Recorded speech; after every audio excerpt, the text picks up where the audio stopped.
Space is important. এটা আমারটা করছে না বলে যে পার্টনার আমাকে ভালোবাসে না বা বেশি স্পেস নিয়ে ফেলছে। যদি একটা মানুষ প্রবলেম হলে পরে নিজের মতো সলিউশনস খুঁজছে আর একটা মানুষ কথা বলে যাচ্ছে, আমরা একই ধরনের মানুষ বা একই মানুষের কাছে অনেক সময় ফিরে যেতে পারি। আমি ওর সাথে একটা মুভি দেখলাম, সেও আমার সাথে একটা ম্যাচ দেখলো, হয়তো বিশেষ বুঝলাম না বাট শিখলাম, সেখানে কনফ্লিক্ট হবেই। কম্পেয়ার করছি তখনই যেন আমাদের অনুভূতিগুলো একটা ডাইলিউশন চলে আসছে, সেই রিলেশনশিপটা শেষ হয়ে গেছে আর সেই মানুষটার সাথে আমার কোনো ফিউচার আর নেই। আজকের পর্বে আমরা কথা বলবো রিলেশনশিপ ইস্যু নিয়ে। রিলেশনশিপ ইস্যু নিয়ে আমরা এর আগেও একটি পর্ব করেছিলাম এবং সেই পর্বে আমরা যে জিনিসগুলো তুলে ধরতে পারিনি, আজ সেই সমস্যাগুলোই তুলে ধরবো। নমস্কার, আমি মৌপ্রিয়া এবং আমাদের সঙ্গে এই মুহূর্তে রয়েছেন গৌরীদেবী হসপিটালসের consultant psychologist miss Anurupa Ganguly. Ma'am, আপনাকে অনেক অনেক স্বাগত জানাই। ধন্যবাদ। নমস্কার, আমি Anurupa Ganguly, consultant psychologist, Gouridevi medical college and হসপিটালে। ম্যাম, এর আগেও আমাদের একটা রিলেশনশিপ ইস্যু নিয়ে একটা এপিসোড হয়েছিল, তো সেখানে আমরা আলোচনা করেছিলাম, কিন্তু আজ যেটা হবে সেটা হচ্ছে আমরা একটু ডেপথে গিয়ে আলোচনা করব। তো প্রথমেই জানতে চাইবো যে রিলেশনশিপে মানুষ যে মানে একই ভুল করার পরেও মানুষ একই ধরনের মানুষকেই বেছে নেয়, এটার পিছনে কি কোনো মানসিক কারণ কাজ করে? মানসিক কারণ বলাটা কতটা ঠিক জানি না, তবে হ্যাঁ, কিছু কিছু প্যাটার্নস আমরা ফলো করি। যেমন ধরুন, রাস্তা দিয়ে হাঁটছি, তো যে রাস্তা দিয়ে বারবার করে হাঁটি সে রাস্তাটা আমাদের চেনা হয়ে যায়। যথারীতি নতুন কোনো রাস্তায় অনেক ক্ষেত্রেই আমরা যেতে পারি না বা যেতে চাই না, এটাকে আমরা ফ্যামিলিয়ারিটি বলি। তো মানুষের ক্ষেত্রেও তাই, সম্পর্কের ক্ষেত্রেও তাই। একটা রিলেশনশিপে দীর্ঘদিন থাকার পরে মানুষের সাথে, সেই মানুষটার সাথে একটা এক্সপিরিয়েন্স, একটা অভিজ্ঞতা বা তার সাথে মেমোরিজ জড়িয়ে থাকা, একই রকমভাবে এগোনো, একই রকমভাবে থাকা, এটা আমাদের একটা অভ্যাসে পরিণত হয়। তাই ফ্যামিলিয়ারিটিটা একটা খুব ইম্পর্ট্যান্ট ফ্যাক্টর, যে কারণে আমরা একই ধরনের মানুষ বা একই মানুষের কাছে অনেক সময় ফিরে যেতে পারি। এটা আই থিঙ্ক প্রাইমারি একটা রিজন। আর একটা রিজন যেটা দেখা যেতে পারে সেটা হলো ভয় পাই নতুন কোনো জায়গায় যেতে বা নতুন কোনো রিলেশনশিপেও যেতে, বিকজ সব কিছু নতুন হবে। এবার নতুন ব্যাপারটাকে অনেকে আবার ভীষণভাবে পছন্দও করে, তাদের ব্যাপারটা আলাদা, কিন্তু আমরা জেনারেলি দেখে থাকি যে আবার ম্যাম শুরু করতে হবে, আবার প্রথম থেকে এফার্টস দেওয়া, আবার যদি ভুল হয়ে যায়, এই তাই জন্য যেন ফিরে গেলে একটু সুবিধা, একটা ফিয়ারও কাজ করে। আর প্রেমের সম্পর্কে, রোম্যান্টিক রিলেশনশিপসে অনেক ক্ষেত্রেই আমরা না সেই ছোটোবেলাকার একটা ভার্জনে পৌঁছে যাই, যেখানে আমাদের যে চাহিদাগুলো ফুলফিলড হয়নি, সেই চাহিদাগুলো কোথাও না কোথাও আমরা আমাদের বড় হওয়ার পরে রিলেশনশিপে সেটা মিট করতে চাই, মানে সেই আনমেট নিডসগুলোকে আমরা স্যাটিসফাই করতে চাই। সো সেই ভার্জনসগুলোতে অনেক ক্ষেত্রেই আমাদের একটা স্ট্রংলি একটা অ্যাটাচমেন্ট হয়ে যায় ওভার কিছু কিছু মানুষের ক্ষেত্রে। তো যে কারণে আমরা ওই একই ধরনের প্যাটার্নে আবার হয়তো ফিরে যেতে পারি। অ্যান্ড সেটা কিভাবে আমরা বেরোতে পারি সেটা নিয়ে আমরা পরে আবার আলোচনা করব। বাট এই কয়েকটা কারণের জন্যই হয়তো আমরা পুরনো রিলেশনশিপে বা একই ধরনের মানুষের টুয়ার্ডসে আমরা একটুখানি অ্যাট্রাক্টেড ফিল করি। ম্যাম, ভালোবাসা আর ডিপেন্ডেন্সি, এই দুটোর মধ্যে পার্থক্য কি? মানে আমরা কিভাবে বুঝবো যে এই মানুষটাকে আমরা ভালোবাসছি, নাকি ভালোবাসতে বাসতে হঠাৎ করে ডিপেন্ডেন্সি চলে আসছে? যে কোনো সম্পর্কে একটা সার্টেন অ্যামাউন্ট অফ ডিপেন্ডেন্সি তো থাকতেই পারে, থাকেও। কারণ আমি যদি কারোর ওপর ডিপেন্ড না করতে পারি, তাহলে আমি তার সাথে আমার জীবনটা এগোবই বা কী করে, বা পথটা কীভাবে চলবো। তো একটা certain amount of dependency is healthy and it is expected. However, যদি আমরা দেখি যে একটু ওভার ডিপেন্ডেন্সি হয়ে যাচ্ছে, যেখানে আমরা একটু বেশিভাবে নির্ভরশীল হয়ে পড়ছি, সেটা আমরা বুঝবো কী করে? আমাদের সেন্স অফ সেলফ, মানে আমি কি, আমি কেমন মানুষটা, আমি কি পছন্দ করি না পছন্দ করি, আমার ইচ্ছা অনিচ্ছা, আমার প্রেফারেন্স, আমার লাইফ গোলস, এই কয়েকটা জায়গাতে ক্ল্যারিটি থাকাটা খুব ইম্পর্ট্যান্ট। অনেক সময়তে স্পেশালি যখন আমরা ইয়াং অ্যাডাল্টসদের নিয়ে কাজ করছি বা টিনেজার্সদের নিয়ে কাজ করছি, তখন দেখে থাকি যে এই সেন্স অফ সেলফটা পুরোপুরি ডেভেলপ করে না। অ্যান্ড অ্যাজ আ রেজাল্ট আমরা আমাদের পার্টনারের সব কিছু অ্যাকোমোডেট করতে চাই, যেভাবে হোক রিলেশনশিপে থাকার জন্য। কোথাও না কোথাও সেন্স অফ সেলফটা যেন হারিয়ে যাচ্ছে। তো সেটা একটা সবার আগে দেখা যে this can lead to over dependency in a relationship. Secondly, একটা রিঅ্যাসিওরেন্স থাকে যে আমি এটা ঠিক করলাম তো, আমি এটা ঠিক করলাম না তো। অ্যান্ড পার্টনার্সরা কিন্তু আমাদেরকে বলে দেয়, অনেক সময় হেল্প করে দেয়, যে একটা সিম্পল জিনিস, এটা রান্না করলাম, টেস্ট করো, বলো তো ঠিক আছে কিনা নুনটা বা মিষ্টিটা, অ্যান্ড সেখানে পার্টনার্সরা ভালো ফিডব্যাক দেয়। কিন্তু ওই মানুষটার ফিডব্যাক ছাড়া যদি আমি করতেই না পারছি, আমার সেই মানুষটারই একটা রিঅ্যাসুরেন্স লাগবে, সেক্ষেত্রে আবার আমরা বলতে পারি যে আমাদের প্রচণ্ড ডিপেন্ডেন্সিটা বাড়ছে, কমছে না। অ্যান্ড হ্যাপিনেস, আমাদের একটা বড় জায়গা হচ্ছে রিলেশনশিপসে আসার হলো যে আমরা কতটা হ্যাপি থাকতে পারি। আর অনেক সময় থেরাপিতে যারা আসে তারা বলে যে ম্যাম ও ভালো থাকলেই আমি ভালো থাকবো, যেন আমার ভালো থাকাটা ওর ওপর ডিপেন্ডেন্ট। এটা খুব ইম্পর্ট্যান্ট বোঝা যে আমাদের ভালো থাকাটা কোথাও না কোথাও is dependent on ourselves, rather than জিনিসটাকে আমরা যদি এভাবে দেখতে পারি যে আমি যদি নিজে ভালো থাকি আর আমার পার্টনারও যদি ইন্ডিভিজুয়ালি ভালো থাকে, তাহলে আমরা একসাথে ভালো থাকতে পারবো।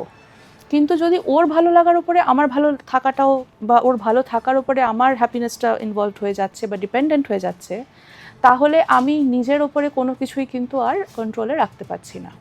অ্যাজ আ রেজাল্ট সেইখানে ডিপেন্ডেন্সিটা আমার কিন্তু আউট অফ বাউন্ডস হয়ে যাবে, আনহেলদি হয়ে যাবে।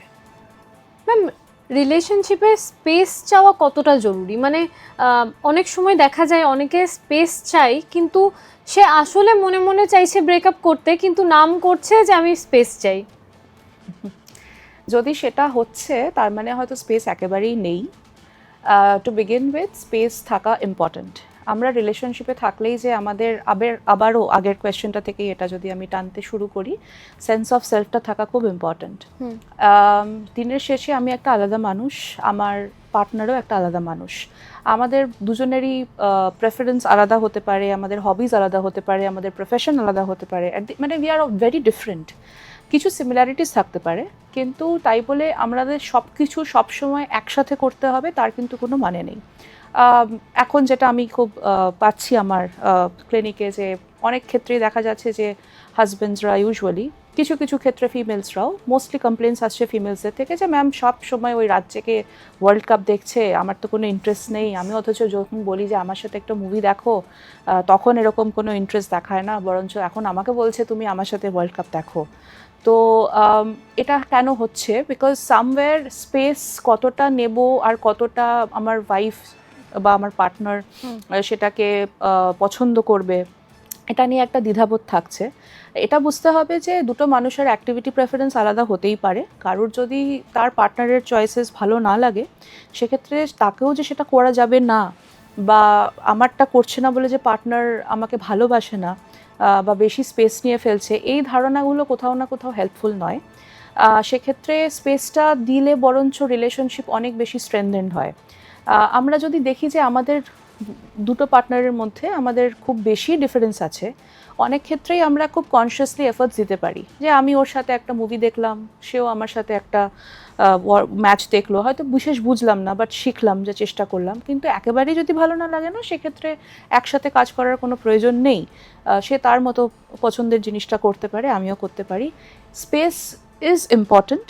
অ্যান্ড খুব বেশি যদি আমরা কন্ট্রোলিং হয়ে যাই এবং আমার পার্টনারের সমস্ত কিছু দেখতে শুরু করি বা ইন্টারফেয়ার করতে শুরু করি, তখন যে কোনো মানুষেরই হয়তো একটা সাফোকেশন হয়, এবং সেই ক্ষেত্রে একটা মিসইন্টারপ্রিটেশন অফ স্পেস ব্যাপারটা কিন্তু চলে আসে। সে হয়তো বলছে যে আমাকে একটু কিছুক্ষণ একা ছেড়ে দাও, আমি নিজের মতো থাকতে চাইছি, কিন্তু সেটা হয়তো এই মানুষটি মনে করছে অ্যাংশাস, যে ও হয়তো ব্রেকআপ করতে চাইছে। সো তার এখানে একটা ফিয়ার অফ অ্যাবান্ডনমেন্ট, যেটাকে আমরা বলি, অনেক ক্ষেত্রে দেখা যেতে পারে। তো এগুলো সচরাচর হয় রিলেশনশিপসে, এগুলো নিয়ে কাজ করলেই ব্যাপারটা অনেক বেটার ম্যানেজড হতে পারে। অনেক মানুষ রয়েছে যারা নিজের পার্টনারের সাথে খুলে কথা বলতে পারে না। তো এই যে একটা কমিউনিকেশন গ্যাপ, এটা কিভাবে দূর হতে পারে? কমিউনিকেশন গ্যাপ শুরু হয় হয়তো আমাদের নিজেরই কমিউনিকেশন প্যাটার্নস দিয়ে। আমরা অনেকেই একটুখানি নিজের মতো সলিউশনস খুঁজে নিতে চাই, আবার অনেকে সেটাকে ডিসকাসও করতে চাই। প্রথমে জানা উচিত যে দুটো মানুষের মধ্যে কমিউনিকেশনের মানে প্যাটার্নস বা স্টাইলস কতটা সিমিলার। যদি একটা মানুষ প্রবলেম হলে পরে নিজের মতো সলিউশনস খুঁজছে আর একটা মানুষ কথা বলে যাচ্ছে, সেখানে কনফ্লিক্ট হবেই এবং আরও বেশি দূরত্ব তৈরি হবে। তো ফার্স্ট অফ অল এই ডিফারেন্সটাকে রেসপেক্ট করাটা খুব দরকার। Having said that, the next step is, যদি আমার মনে হচ্ছে যে আমার কথাটা শোনা হচ্ছে না বা আমাকে বেশি কথা বলতে বলা হচ্ছে যেখানে আমি ওই পরিস্থিতিতে নেই যে আমি কথা বলতে পারবো, সেক্ষেত্রে আই স্টেটমেন্টস ইউজ করা is one of the useful tools, যেখানে আমি বলি যে আমার এটা মনে হচ্ছে যে তুমি আমার সাথে এটা করছো বলে I am feeling so and so based on the emotions and also not blaming যে তুমি আমাকে এরকম করছো বলে আমার আজকে এরকম হচ্ছে, যেটা আমরা খুব মানে আনকনসিয়াসলি বলে ফেলি যে তোর জন্য আজকে আমার এটা খারাপ হয়ে গেল, you are responsible for this. when we go on that mode তখন সামনের মানুষের কিন্তু নিতে খুব প্রবলেম হয়। সো ইট ইজ প্রেফারেবল যে আমরা আই স্টেটমেন্টসের উপরে বিলিভ করি, শুরু করি, কাজ করি, অ্যান্ড ইমোশনসের দিক থেকে বোঝানোর চেষ্টা করি যে হাউ আই এম ফিলিং, আমার আজকে ভালো লাগছে না, আমার আজকে ভালো লাগছে তুমি যখন এটা করছো বা করছো না। আনাদার ইম্পর্টেন্ট থিং ইজ, আমি যদি কমিউনিকেট নাও করছি, আমি যদি পারছি না, আমার প্যাটার্নটা আলাদা বা স্টাইলটা আলাদা, অ্যাক্টিভ লিসনিং হেল্পস আ লট। অ্যাকচুয়ালি শোনা, অনেকেই থাকে কিছু কাজ করতে করতে বলো হ্যাঁ দিয়ে এসে বলে যাচ্ছে আর উনিও কাজ করে যাচ্ছেন, পুরো কনভারসেশনটা যেন মিনিংলেস হয়ে গেল। তো সেক্ষেত্রে একটা জায়গায় পৌঁছানো যেখানে যদি আমি শুনছি, বসছি যে শোনবার জন্য, অ্যাকচুয়ালি যেন শুনি আমি কতটা দিতে পারবো কনভারসেশনে আমার তরফ থেকে রিফ্লেকটিভ কিছু, সেটা পরের কথা, কিন্তু যেন আমি অ্যাক্টিভলি সেখানে শুনি, সেখানে যেন আমার হাফ হার্টেডনেস না থাকে, তাহলে যে বলছে বা যে চেষ্টা করছে কমিউনিকেট করার তার অনেক সময়তেই খুব ফ্রাস্ট্রেশন কিন্তু লাগে। অ্যান্ড ফাইনালি একটা জিনিস হচ্ছে যে রেসপেক্টিং যে আমার কমিউনিকেশন প্যাটার্ন বা আমার পার্টনারের কমিউনিকেশন প্যাটার্নের মধ্যে তফাৎ থাকতে পারে, এরপরেও যদি আমরা সেটা নিয়ে ডিসকাস করলাম, নট নেসেসারিলি আমরা সেম কনক্লুশনে পৌঁছাবো। এন্ড অফ দ্য ডে হতেই পারে যে সে মনে করে যে তার ওয়েটা ঠিক আর আমি মনে করছি আমার ওয়েটা ঠিক, এখানে কেউই ভুল বা সঠিক নয়, এখানে it's just difference of perception. তো কনফ্লিক্ট রেজলিউশনের অনেক মেথডস আছে, সবাই যে একই রকমভাবে করবে তার কিন্তু কোনো মানে নেই। তো কমিউনিকেশন মানেই যে উই হ্যাভ টু অ্যাগ্রি, সবসময় সেটা না হতে পারে, we have to learn to disagree as well respectfully. Social media, online attention, তারপর অন্য কারো রিলেশনশিপ দেখে নিজের সম্পর্ককে ছোট করা, আমরা মানে সচরাচর ইনস্টাগ্রাম, ফেসবুকে দেখেই থাকি, সবাই ছবি দিচ্ছে সবসময়, ভিডিও ব্লগ এসব তো দেখেই থাকি। তো সেগুলো দেখে কোথাও না কোথাও কারোর মনে হয়, বা অনেকেই কমেন্ট করেন দেখেছি যে এরকম করে আমার পার্টনার আমাকে ভালোবাসে না, বা এটা আমার জন্য করছে না, বা একটা কথা সবসময় শোনা যায় যে বের মিনিমাম। তো এটাকে কিভাবে দূর করা যায়? কারোর যদি মনে হচ্ছে যে বেয়ার মিনিমাম তার পার্টনার করছে না, সেক্ষেত্রে সেটা কারোর দেখে নয়, সেটা নিজের রিলেশনশিপে ফোকাস করেই হয়তো বোঝা যেতে পারে যে আমি এত কিছু করছি, সে একটা থ্যাংক ইউও বলছে না, যদি তার মনে হয় যে থ্যাংক ইউটা ইম্পর্ট্যান্ট। কারণ প্রত্যেকেরই নিজের লাভ ল্যাঙ্গুয়েজ থাকে। আজকে কেউ ফুল পছন্দ করতে পারে, কেউ ঘুরতে যাওয়া পছন্দ করতে পারে, কেউ বাড়িতে বসে ডিনার খাওয়া পছন্দ করতে পারে। তো প্রত্যেকের লাভের মানে প্রেম প্রকাশের ভাষাটা কমপ্লিটলি আলাদা আলাদা হয়। তো সেক্ষেত্রে একে অপরের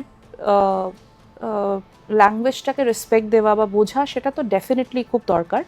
না বুঝতে পারলে সেটা কমিউনিকেট করা দরকার যে আই লাইক গেটিং ফ্লাওয়ার্স, তুমি আমার জন্য ফুল নিয়ে আসবে, এবং সেই মানুষটাকেও, পার্টনারকেও সেটা অ্যাডাপ্ট করে নেওয়া।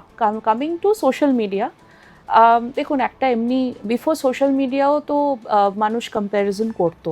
তখন কি হতো যে ওই বাড়িতে ফ্রিজ এসছে, ওই বাড়িতে টিভি এসছে, ওর বাচ্চা ওই স্কুলে যাচ্ছে, বা শাড়ি কিনে দিয়েছে অ্যানিভার্সারিতে, কাউকে হয়তো গোল্ড কিনে দিয়েছে, তো এইভাবে আলোচনা হয়েই থাকতো। মানুষ বুঝতে পারতো যে কে কীভাবে তাদের বহিঃপ্রকাশ করছে ভালোবাসার। একটা বেসিক আইডিয়া হচ্ছে, যেটা আমি বিলিভ করি আমরা সবাই প্র্যাকটিস করতে পারি, is that comparison is the thief of joy. The moment আমি কম্পেয়ার করছি, তখনই যেন আমাদের অনুভূতিগুলো একটা ডাইলিউশন চলে আসছে, কারণ আমার সাবজেক্টিভ এক্সপিরিয়েন্সের সাথে আমি একটা অন্য মানুষের এক্সপিরিয়েন্স যদি কম্পেয়ার করি, সেটা একটু হলেও নিজের এক্সপিরিয়েন্সটাকে ছোট করা হচ্ছে। অ্যাজ ফর সোশ্যাল মিডিয়া, এটাও তো ঠিক যে সব কিছু যেটা আমরা দেখি সোশ্যাল মিডিয়াতে সবটা হয়তো সত্যি নয়, আর মানুষ তাদের খারাপ সময়টাকে কিন্তু খুব বড় করে দেখাতেও চায় না। বাচ্চা স্কুলে ফার্স্ট হলে দেখায়, কিন্তু যে রেসটাতে সে ভালো করলো না বা সিলেকশন হলো না, সেটা নিয়ে খুব একটা আলোচনা কি হয়? আমার তো মনে হয় না। ঠিক আছে, কিছু কিছু মানুষ থাকে পুরোটা ব্লগ করে, পুরো জিনিসটাকে ডকুমেন্ট করছে, তাদের কনসেপ্টটা আলাদা, কারণ এটা এখন একটা লাইফস্টাইল গিয়েও দাঁড়াচ্ছে, একটা জীবিকা হিসেবেও দাঁড়াচ্ছে। কিন্তু ইন জেনারেল আমরা যারা just for the sake of being on the social media, আমরা মোরাললেস আমাদের হ্যাপি মোমেন্টসগুলোকেই শেয়ার করি। মাথায় রাখা দরকার যে কোনো রিলেশনশিপেই good and bad both moments will come. যদি আমাদের একান্ত মনে হচ্ছে যে আমাদের রিলেশনশিপে নভেলটি কমে যাচ্ছে, থ্রিল কমে যাচ্ছে, সেক্ষেত্রে সেটা নিয়ে কমিউনিকেট করাটা দরকার। আর রিয়ালিটি ওরিয়েন্টেড থাকাটাও খুব প্রয়োজন, বিকজ আমার বান্ধবী আজকে নায়াগ্রা ফলসে গিয়ে যদি প্রপোজাল পায়, আমাকেও একটা অন্যান্য কোনো জায়গায় গিয়ে পেতে হবে, তার মানেই যে আমাকে আমার পার্টনার ভালোবাসে, না হলে নয়। এটা একটু হলেও ইমেচিওর। তো সেখানে যদি আমার নিজের এটা মনে হচ্ছে, আমাকে একটুখানি হেল্প নিয়ে কথা বলতে হবে যে আমার কেন এটা মনে হচ্ছে। ম্যাম, ব্রেকআপের পর নিজেকে সামলে নেওয়ার জন্য কি করা যেতে পারে, বা কিভাবে আমরা বুঝবো যে আমরা মুভ অন করছি? সো অনেকেরই সেটা একটা বড় একটা ছাপ ফেলে দেয় এবং পরবর্তী রিলেশনশিপসেও খুব অসুবিধা হয়। তো জিনিসটা যেন রিপিট না হয়, সেই জন্য আমাদের ইম্পর্ট্যান্ট যে প্রসেস করা emotions, that's part one. Second part of the question, যেখানে কিভাবে বুঝবো আমরা কি move করে on করছি? বুঝবো, after a considerable amount of time, যখন আমরা মুভ অন করে ফেলেছি, one of the easiest way to understand is আমি আমার এক্সকে আর স্টক করছি না। ঠিক আছে, ইউজুয়ালি ফেসবুক, ইনস্টাগ্রাম, স্ন্যাপচ্যাট আর যা যা আছে, হোয়াটসঅ্যাপ, সেখান থেকে আমরা কনস্ট্যান্টলি দেখতে থাকি সে কী করছে, তার খোঁজ নিতে থাকি। সে ব্লক করে দিলে ফ্রেন্ডসদের মাধ্যমে জানতে চাই। তো প্রসেস ইজ নেভার এন্ডিং। তার ওয়ার্ক প্লেসে চলে যাওয়া, তার বাড়িতে গিয়ে একটুখানি বাইরেটা ঘুরে আসা, কোথাও তাকে একটু দেখতে পাওয়া, এটা দেখলেও যেন ভালো লেগে যাচ্ছে। তো মুভ অন করে গেলে এই ইচ্ছেগুলো বা এই নিডসগুলো একেবারেই চলে যায়। সো দিস ইজ ওয়ান, যেখানে আমি বুঝবো যে ঠিক আছে, আছে, I don't need to go and find out and check যে সেই মানুষটা কী করছে। সেটা একটা মস্ত বড় ওয়ে অফ আন্ডারস্ট্যান্ডিং যে আমি মুভ অন করেছি। আনাদার থিং ইজ, একটা মানুষের সাথে তো অনেক মেমোরিজ আমাদের অ্যাসোসিয়েটেড থাকে, কখনো গান, কখনো খাবার জায়গা, কখনো অন্য কিছু। তো এই প্রথম দিকে আমরা বেরোলে পরেই ওই পার্টিকুলার জিনিসগুলো আমাদের দেখলে বা শুনলে আমাদের মনে পড়ে যায়। একটা পয়েন্ট আসে লাইফে যখন একটা ওই সেম ট্রিগার পয়েন্টস, যেগুলো যদি আমরা সেটাকে বলে থাকি, সেগুলো দেখলে অতটাও খারাপ লাগে না, বা আমরা নতুন মেমোরি তৈরি করে ফেলতে পারি। তো that is another way of saying যে আমি মুভ অন করে গেছি। And finally I am open to new experiences. Of course আমি একটা মানুষকে ভালোবাসছি, তার সাথে আমার ব্রেকআপ হয়ে গেছে, আমার খুব কষ্ট হচ্ছে, আমি কোথাও না কোথাও তাকে জীবনে রাখতে চাইছি। এই ইমোশনসগুলো সবকটাই ভ্যালিড, কোনোটাকেই আমাকে বাদ দিতে হবে না। কিন্তু তাকে আমি আমার প্রেজেন্ট মোমেন্টে নিয়ে এসে কিছু করতে পারবো না, কারণ সেই রিলেশনশিপটা শেষ হয়ে গেছে আর সেই মানুষটার সাথে আমার কোনো ফিউচার আর নেই। সো সেটাকে মাথায় রেখে যদি আমি একটা অল্টারনেটিভলি নতুন এক্সপিরিয়েন্সে নিজেকে প্লেস করতে পারি, আমি নিজেকে ইনভলভ করতে পারি, রেসপেক্টিং দ্য ইমোশনস, তাহলে পরে অনেকটাই মুভ অন করে গেছি। এবার মুভ অন মানেই নয় যে আমাকে মানুষটাকে হেট করতে হবে, খুব তীব্র খারাপ কথা বলতে হবে, হ্যাঁ তাকে দু চোখে সহ্য করতে পারছি না, এরকম কোনো এক্সপিরিয়েন্স করতে হবে, তা ঠিক নয়। অনেকেই খুব মানে দুটো ইমোশনস কোএক্সিস্ট করতে পারে, যে yes I love the person, কিন্তু সে আমার লাইফে এখন আর নেই, বা ভালো লাগা খারাপ লাগা কোনোটাই নেই, এরকম হতে পারে। Not really. যদি আমি কাউকে খুব ভালোভাবে ভালোবেসে থেকেছি, কিছুটা ইমোশন তো থাকবেই। কিছু থাকবে না এটা একটু আনন্যাচারাল হয়ে যায়। আমরা তো আর রোবট নেই যে ডিলিট করলাম আর সব চলে গেল। রেসিডুয়াল ইমোশনস থাকতেই পারে, সেটা ইটস ওকে। খারাপ লাগাগুলোও থাকতে পারে, কিন্তু সবটাই রয়েছে, and it is not interfering with my present moment. আমি ইটস লাইক, যদি আমি ফ্রেন্ডশিপসের কথা বলি, একটা বন্ধুর সাথে ঝগড়া হয়ে গেল, তাকে মিস করছি, তাই বলে কি নতুন বন্ধু করতে পারবো না? পারবো, সেও আমার জায়গায় আমার লাইফে আসলো, কিন্তু অ্যাট দ্য সেম টাইম ওই মানুষটারও কথা খুব মাঝে মধ্যে মনে পড়লো, কিন্তু নট সিগনিফিকেন্টলি যে আমার নতুন বন্ধুত্ব করতে অসুবিধা হয়ে যাচ্ছে। তো সম্পর্কটাও কিন্তু অনেকটাই সেরকম, জাস্ট আমরা মানুষরা একটু সম্পর্কে এগোতে একটু টাইম বেশি লাগাই ফর হোয়াট এভার রিজনস। তো এই কয়েকটা ওয়েজে কিন্তু মোটামুটি বোঝা যায় যে মুভ অন করে গেছি এবার। অনেক সময় পরিবার বা সমাজের চাপে একজন মানুষ সেই সম্পর্কটাতেই থেকে যান যেটাতে তিনি সুস্থ নন বা সেফ ফিল করছে না, তবুও তাদের কোথাও না কোথাও বেরোতে বা বেরোনোর সিদ্ধান্ত নিতে সমস্যা হচ্ছে। এই ক্ষেত্রে কি করা দরকার? A very good question, Mopriya. It's not easy to break a relationship overnight. ঠিক আছে, মানুষ এমনিতেই কন্টিনিউয়াম পছন্দ করে। আমরা আগের ভিডিওতে এটা নিয়ে কথা বলেছিলাম, আমরা ব্রেকস খুব একটা পছন্দ করি না। আর আমাদের সোসাইটিতে যাই হয়ে যাক, রিলেশনশিপটা চলে গেলে যেন ওভারঅল সবাই খুব ভালো ফিল করে, কেউ চায় না যে একটা ভাঙন আসুক। It is the general response. একটা মানুষ সম্পর্কে কেন আছে আর কেন থাকবে না, বা তার থেকে বেরিয়ে কি এক্সপেক্ট করছে লাইফে হবে, এই রকম কিছু গুরুত্বপূর্ণ কোয়েশ্চেন্সের আনসার্স একটু ক্ল্যারিফাই করা দরকার নিজের কাছে। আর এটাও যদি এক্সপেকটেশন থাকে যে বেরিয়ে গেলে আমি খুব ভালো থাকবো বা সুখী থাকবো, তাহলে পরে কিন্তু একটু সেটাও প্রবলেম্যাটিক। কারণ একা থাকো, সবার সাথে থাকো, কিছু না কিছু প্রবলেমস লাইফে সবসময়তেই থাকবে। তবে হ্যাঁ, যদি সেফ না ফিল করে, আনসেফ ফিল করছে, যদি মহিলাদের ক্ষেত্রে বলা হয়, সেক্ষেত্রে হেল্প কিন্তু আছে, হেল্পলাইন নাম্বারস আছে, মহিলারা চাইলে সেখানে যোগাযোগ করে বেরোনোর ব্যবস্থা করতে পারে। ফাইন্যান্সিয়াল ইন্ডিপেন্ডেন্স, ইকোনমিক ইন্ডিপেন্ডেন্স হোক, বা যদি নিজে একটুখানি এম্পাওয়ার্ড থাকে, সেক্ষেত্রে বেরোনোটা একটু সহজ হয়ে যেতে পারে, কারণ কিছু অপরচুনিটিস পাওয়া গেলে সে অ্যাটলিস্ট তার নিজেরটা করে নিতে পারবে। হ্যাভিং সেড দ্যাট, কয়েকটা জিনিস প্রোজ অ্যান্ড কনস একটা কনসিডার করে নেওয়াটা কিন্তু দরকার, যে আমি থাকলে পরে আমার কী কী সুবিধা থাকছে, আমি বেরোলে পরে আমার কী কী অসুবিধা হচ্ছে, অ্যান্ড ভাইসি ভার্সা। এই জিনিসটা বা এই ক্যালকুলেশনটা যদি আমার মাথায় মোটামুটি থাকছে, তারপরে একটা ডিসিশনে আসা যে আমি রিলেশনশিপটাকে কন্টিনিউ করব কি করব না, যেটাই সেই মানুষটা করছে সেটাই কিন্তু তাকে কমপ্লিটলি নিজের রেসপন্সিবিলিটি নিয়েই এগোতে হবে। আমরা অনেক সময় দেখি যে লোকজন বলেন, বোথ উভয় জেন্ডারই বলছি, যে এটা হলে পরে আমি থেকে যেতাম, বা এটা আছে বলে আমি থাকছি, না থাকলে বেরিয়ে যেতাম। আর অনেক সময় অ্যাজ এ রেজাল্ট চিলড্রেনদেরকে একটু ব্লেম করা হয় যে ও আছে বলে আমি বেরোতে পারছি না, নাহলে তো আমি কবে চলে যেতাম। এগুলো আমার মনে হয় ইনসেনসিটিভ হয়ে যায় ওভারঅল। এইভাবে আমার নিজের সমস্যাগুলো একটা অন্য মানুষের ওপরে প্রজেক্ট না করে যদি আমরা নিজে অ্যাকাউন্টেবিলিটি, রেসপন্সিবিলিটি নিতে পারি, সেক্ষেত্রে ওভারঅল হয়তো হেলদিভাবে থাকা যেতে পারে। কিন্তু so called healthy will also bring a lot of hardships, সেটা অনেক সময় সোসাইটি অ্যাপ্রুভ নাও করতে পারে। অ্যান্ড আমি যদি বেরোনোর সিদ্ধান্তে যাচ্ছি, সেক্ষেত্রে আমাকে সেটা মাথায় নিয়েই এগোতে হবে যে আমাকে অনেকটা পথ একা চলতে হবে, and that will be difficult, কিন্তু তাতেই আমি মোরালেস স্যাটিসফাইড, বা আমার মধ্যে কোনো থাকছে না, একটা রিগ্রেট থাকছে না যে আমি কেন করতে পারলাম না।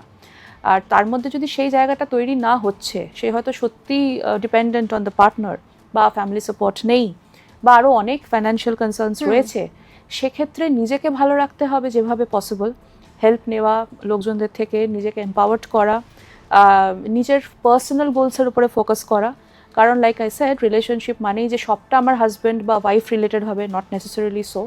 অ্যান্ড অনেক কাপলসই কোহ্যাবিট করে ভেরি সাকসেসফুলি, কিন্তু সেখানে একটা মিউচুয়াল রেসপেক্ট থেকে যাচ্ছে। হাউএভার ইন্টেন্স ইমোশনসগুলো হয়তো over the period of time চলে যায়, but for whatever reason, society হোক, পার্সোনাল হোক, তারা কিন্তু রেসপেক্টফুলি থাকে। Ma'am, thank you so much. Thank you Priya. আপনারা শুনলেন আমাদের বিশেষজ্ঞ ঠিক এই বিষয় নিয়ে কি জানালেন। এই বিষয়ে যদি আপনাদের আরও কিছু জানার থাকে, তাহলে অবশ্যই আমাদের ইউটিউব চ্যানেল রয়েছে, সেখানে কমেন্ট করতে পারেন, অথবা আমাদের গৌরীদেবী হসপিটালসের হেল্পলাইন নাম্বার তো রয়েছেই, সেখানেও যোগাযোগ করতে পারেন। সুস্থ থাকুন, সতর্ক থাকুন, ধন্যবাদ।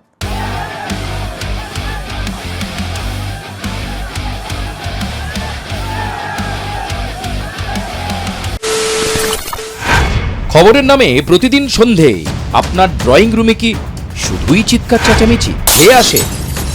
বিতর্কের নামে চলে গালাগালি আর কাদা ছোড়াছুড়ি। এবার সময় পরিবর্তনের, কারণ আমরা কান ফাটানো চিৎকারে বিশ্বাস করি না। আমরা বিশ্বাস করি খবরের সত্যতায়।